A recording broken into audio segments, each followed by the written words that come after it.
procura comunicar os principais resultados do projeto financiado pela FEPEMIG, intitulado Demografia da Exceção, Intenções Reprodutivas e Migração em um Contexto de Zika vírus e Desastres Socioambientais. O projeto procurou analisar como diferentes choques podem disparar respostas demográficas distintas na população, dependendo da característica que o choque assume em termos de intensidade, de sua velocidade e de sua natureza.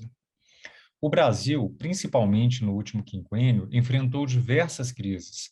Crises epidemiológicas, a gente pode destacar a crise relacionada a Zika vírus, chikungunya, dengue, febre amarela e agora a pandemia de Covid. São todas essas primeiras crises relacionadas às arboviroses.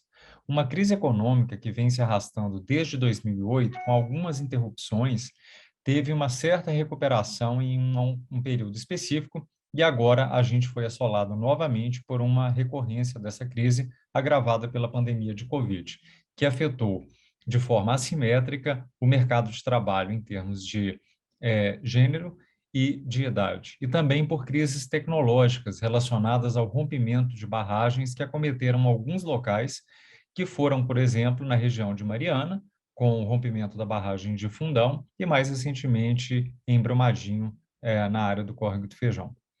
Embora não exclusivas, essas crises exacerbaram vulnerabilidades diferenciais que já existiam na população, como vulnerabilidades socioeconômicas e demográficas, disparando, então, diferentes tipos de respostas na população.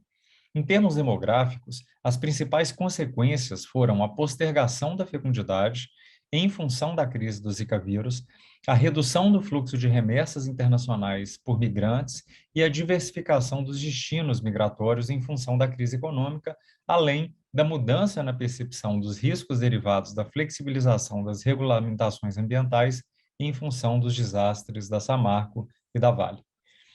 Essas respostas, no entanto, foram diferentes se a gente olhar os diferentes níveis socioeconômicos da população afetada e segundo também as experiências prévias. Por exemplo, pessoas que conheciam ou já haviam sido contaminadas pelo Zika vírus tinham mais chance de se proteger e postergar a fecundidade, bem como as mais escolarizadas tinham o mesmo comportamento em termos de fecundidade. Portanto, as mais escolarizadas tinham mais chance de postergar a sua intenção reprodutiva vis-à-vis das pessoas de menor escolaridade. Isso sugere que vulnerabilidades diferenciais são fundamentais para explicar a persistência das desigualdades observadas. Do ponto de vista demográfico, especificamente do ponto de vista migratório, observou-se que a migração é favorecida em famílias estendidas, ou seja, aquelas famílias em que você convive pais, filhos, avós, parentes não imediatos, por exemplo, mas que o grau de assimilação no local de destino pode afetar a manutenção da relação familiar transnacional, com impactos relevantes sobre o volume das remessas e da rede próxima migratória no local.